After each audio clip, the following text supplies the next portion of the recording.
এই সংবিধান মানতে গেলে তো শেখ হাসিনাকে প্রধানমন্ত্রী মানা লাগবে। এই নির্বাচন তো অবৈধ হবে, অন্তর্বর্তীকালীন সরকার অবৈধ হবে, আপনারা যে পার্লামেন্টে গেছেন তাও তো অবৈধ হবে, গণভোট যদি অবৈধ হয় তো আপনার এমপিগিরিও তো অবৈধ হবে। একই দিনে আপনি দুইটা ভোট করেছেন ক্ষমতার মোহে। সংবিধান দেখাবেন না মানুষকে, কারণ সংবিধান শুধু আপনার বই, আপনার বাড়ি, আপনার আলমারিতে নাই। এদেশের কোটি কোটি মানুষের ঘরে সংবিধান আছে। সংবিধানকে মিস ইন্টারপ্রিট করে, সংবিধানকে ভুল বুঝিয়ে গণতন্ত্রকামী এক সাগর রক্তের বিনিময়ে মুক্তির আকাঙ্ক্ষায় যে জনগণ পাগল হয়ে গেল, শিশু থেকে বৃদ্ধ পর্যন্ত, ছাত্র, শিক্ষক, বুদ্ধিজীবী, পথচারী, হকার, দিনমজুর রাস্তায় নেমে জনগণের একটা শান্তি, সমৃদ্ধ, ইনসাফ, মানবিক বাংলাদেশের জন্য রক্ত দিল। আপনি সেই স্বপ্ন যদি ধূলিসাৎ করতে চান তো বুঝতে হবে এইটাই শেষ নয়। জুলাই আমাদের জন্য এক চিরন্তন শিক্ষা। আবার রাস্তায় প্রয়োজনে এই জুলাই যোদ্ধারা কিন্তু তাদের অধিকার ফেরাবার জন্য আবার নেমে আসবে ইনশাআল্লাহ। অনেকেই আমরা অসুস্থ, জুলাই আন্দোলনে আঘাতপ্রাপ্ত, ক্ষতবিক্ষত, শহীদ পরিবারের সদস্যরা তাদের আপনজন হারানোর বেদনায় অশ্রুসিক্ত, বেদনা হতো। সবাই আমরা আল্লাহর কাছে শুকরিয়া আদায় করছি যে আল্লাহ তাআলা আমাদেরকে এই নিয়ামত রমজানের দিয়েছেন। আমরা যেন রমজানের প্রকৃত হক, প্রকৃত তাৎপর্য, প্রকৃত দাবি পূরণ করে এই রমজানে আল্লাহ তাআলা যাদেরকে ক্ষমা করেন, জাহান্নামের আগুন থেকে বাঁচান, রাসূলের হাদিসে যেটা পাওয়া যায়, সেই সব ক্ষমাপ্রাপ্ত বান্দা বান্দীদের মধ্যে আল্লাহ যেন আমাদেরকে শামিল করেন। আল্লাহর কাছে আমরা সেই দোয়া করছি। সবাই বলুন আমিন। আল্লাহ আমাদেরকে এখানে উপস্থিত হওয়ার সুযোগ দিয়েছেন, সেজন্য আমি শুকরিয়া আদায় করছি। শেষ হয়ে যাবে কিছুক্ষণের মধ্যেই দোয়া কবুলের বরকতময় সময়। ইফতারির পূর্ব মুহূর্তে আমরা দোয়া করব এবং ইফতার করব। দুটো কথা আমি তার আগে বলি। প্রথম কথা হচ্ছে যে জীবনে রমজান তো কত পেলাম, 20, 30, 40, 50, 60, 70 বছর পার হয়ে যাচ্ছে জীবনের।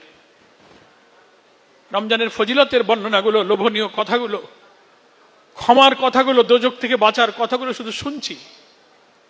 কিন্তু আমরা যারা হাজির বা যারা রোজা রাখি, আমরা মুমিন ভাই বোনেরা, আমরা নিজেরা কতটা রোজাকে সেই ক্ষমা পাওয়ার উপযুক্ত করে আমরা আদায় করতে পারছি? রোজা রেখে আমাদের চোখ, আমাদের জবান, আমাদের কান, আমাদের হাত পা, আমাদের চিন্তা, আমাদের মন মগজ, আমাদের নফসানিয়াতকে দমন করে, রুহানিয়াতের শক্তিকে বৃদ্ধি করে, পাপ থেকে আত্মরক্ষার উপযোগী করে রোজাটা কত ভালো করে রাখতে পারলাম এই রমজানের মাঝখানে এসে, সেটাই আজকে আত্মপর্যালোচনা, আত্মসমালোচনা, সেলফ ক্রিটিসিজমের সময়। আমরা কি রোজায় শয়তানের সব অসওয়াসা থেকে, মুক্ত থেকে, পাপ থেকে নিজের অঙ্গকে বাঁচাতে পারলাম? আমরা কি তারাবিগুলোর হক আদায় করতে পারছি? আমরা কি কোরআন তেলাওয়াতের হক আদায় করতে পারছি? আমরা কি নিজেকে সংযমী, সবর, সংযত হয়ে রোজার মধ্য দিয়ে আল্লাহমুখী জীবন গড়ার জন্য যে তাকওয়া, যে পরহেজগারি, সেজদায় মশগুল থাকা, জিকিরে মশগুল থাকা, তেলাওয়াতে মশগুল থাকা, গুনার জন্য ইস্তেগফার করা, আগামীতে ইতিকাফের যে সম্ভাবনা, যে দিন বেঁচে থাকলে সেখানে আমাদের কতজনের আগ্রহ, এসব আত্মপর্যালোচনার সময় আমাদের চলে যাচ্ছে। আমরা দোয়া করব, আল্লাহর কাছে আমরা মাগফিরাত চাইব। আল্লাহ, জীবনে যতগুলো রমজান তুমি দিয়েছো, রাসূল সাল্লাল্লাহু আলাইহি ওয়াসাল্লাম যে বলছেন সে বড়ই হতভাগ্য যে রোজার মাস জীবনে পেলেও অথচ তার গুনাহ মাফ করাতে পারলো না। রাসূল বলছেন সে বড়ই হতভাগ্য। আল্লাহর কাছে আমরা ক্ষমা চাই। হ্যাঁ আল্লাহ, হায়াত থাকতে এই সব হতভাগ্যদের মধ্যে তুমি আমাদেরকে শামিল করো না, তুমি ক্ষমাপ্রাপ্তদের মধ্যে আমাদেরকে তুমি শামিল করো। শেষ কথা হলো, জুলাই যোদ্ধা, জুলাই আহত, জুলাই শহীদ, এখানে তারা আছেন। কম বেশি আমরাও জুলাই আন্দোলনের সাথে সম্পৃক্ত, প্রত্যেকেই নির্যাতিত, মজলুম।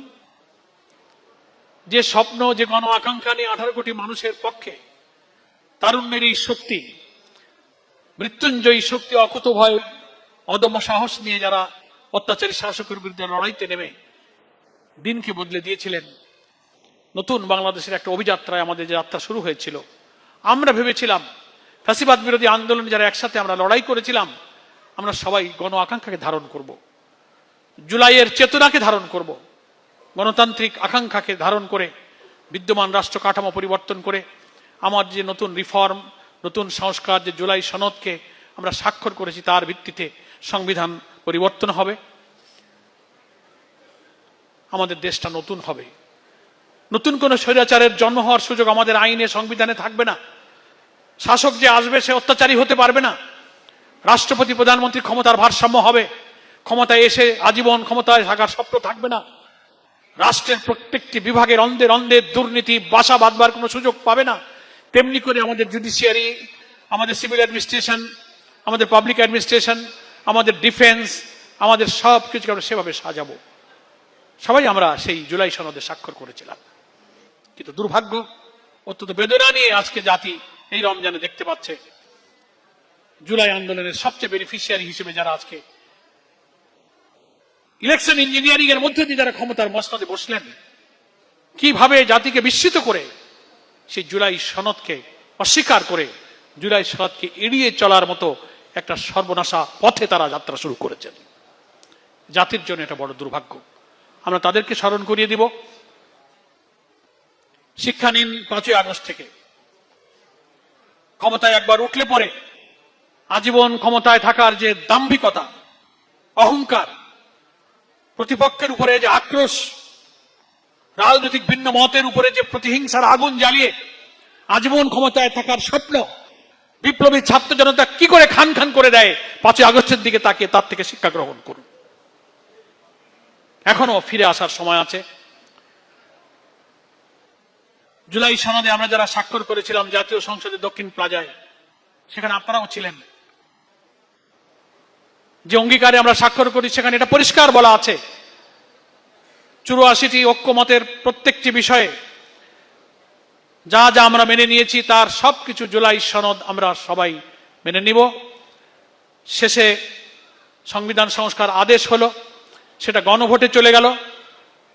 কোটি কোটি মানুষ হা ভোট দিয়ে হাকে জয়যুক্ত করে জুলাই সনদের আইনি ভিত্তি দিল। এখন বাকি হলো পার্লামেন্টে একটা সংবিধান সংস্কার পরিষদ আর একটা নর্মাল মেম্বার অফ পার্লামেন্ট হিসেবে জেনারেল অ্যাসেম্বলিতে দুইটা শপথ নিয়ে প্রথম সেশনে সংবিধান সংস্কার আদেশ অনুযায়ী সংবিধান সংস্কার পরিষদের যারা সদস্য শপথ নেবেন এবং এটাকে তারা আইনি ভিত্তি দিয়ে অনুমোদন করবেন, তাদের ফাংশন শেষ।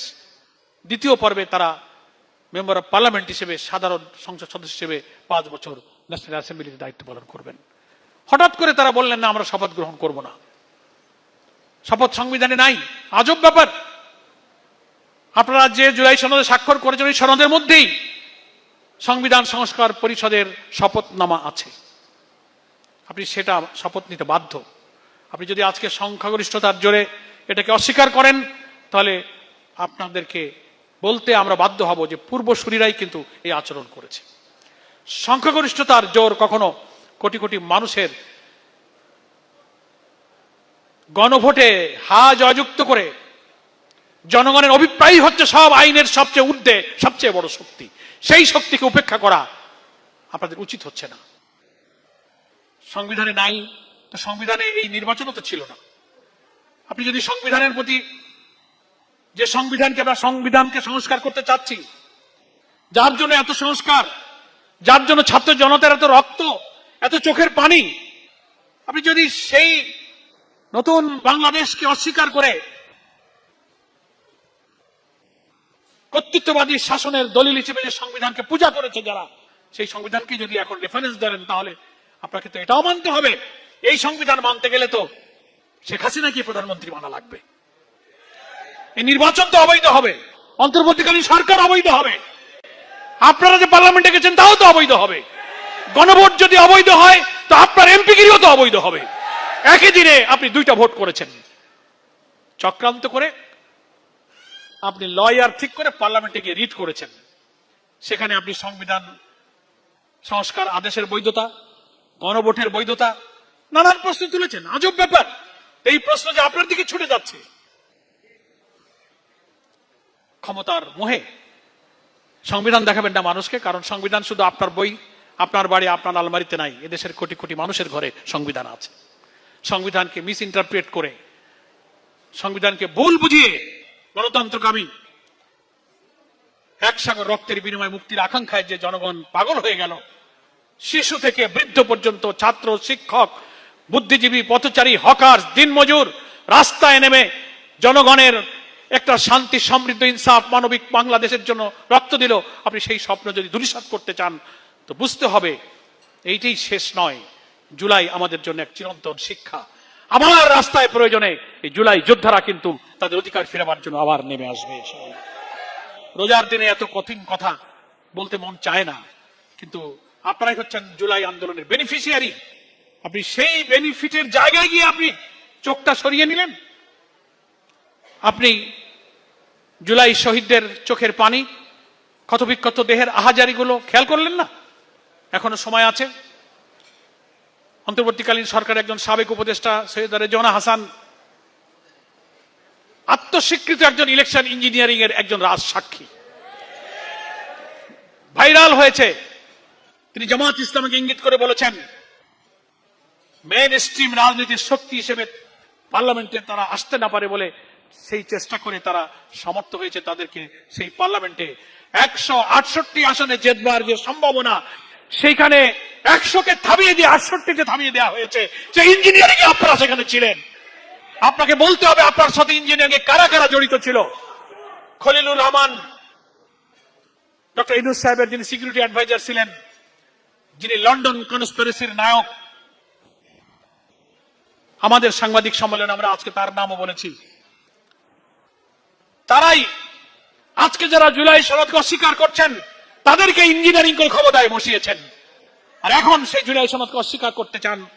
আজকে জুলাই শহীদ আর আহতদের এই দোয়ার অনুষ্ঠানে দাঁড়িয়ে আপনাদের জন্য মায়া হয়, আপনাদের জন্য দুঃখ হয়। আপনারা ফিরে আসুন, অপরিণাম দোষী সর্বনাশা পথ থেকে নিজেদেরকে, জাতিকে, দেশকে রক্ষা করুন।